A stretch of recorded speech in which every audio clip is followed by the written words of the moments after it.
ಏನ್ ಕುಡಿತಿದ್ದಿ? ಮಲ್ಲಮ್ಮ 11 ದೋಸ್ತ. ಅದ್ ಹೆಂಗ್ ಸಿಕ್ತು? ಬಿಗ್ ಬಾಸ್ ನಾನು ಕಾಸ ಅಲ್ಲೇನ ಬಿಗ್ ಬಾಸ್ ಹೇಳಿ ತರ್ಸ್ಕೊಂಡಿನಿ. ಮಲ್ಲವ ಫೈನಲಿಸ್ಟ್ ಅಂತೆ. ಹೆಸರಲ್ಲೇ ಐತಲ್ಲ ದೋಸ್ತ ಮಲ್ಲಮ್ಮ ಅಂತ.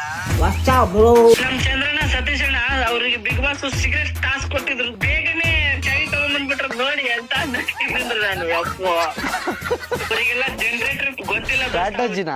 ಅದೇ ಶಾಟ್ರಜಿ ದೋಸ್ತ. ನಮ್ ನಂದಣ್ಣ ಹೆಂಗ ನೋಡು ಶಾಟ್ರಜಿ ಅಂದ್ರ ನಾವು ಬಿಗ್ ಬಾಸ್ ಮನೆಗೆ ಬ್ಯಾಂಕ್ ಹತ್ತಿ ಬಿಡ್ತೀವಿ ದೋಸ್ತ. ಈ ಸಲ ಜಂಟಿಯಾಗಿ ಕಪ್ ಗೆಲ್ಬಹುದಂತ ನಾನು ಇದ್ದಿದ್ದಂದ್ರ ಕಪ್ ಕೆದ್ಕೊಂಡು ಬರೋ ದುಡ್ಡೆಲ್ಲ ಪಾಲ್ ಮಾಡ್ಬೋದಿತ್ತು ದೋಸ್ತ.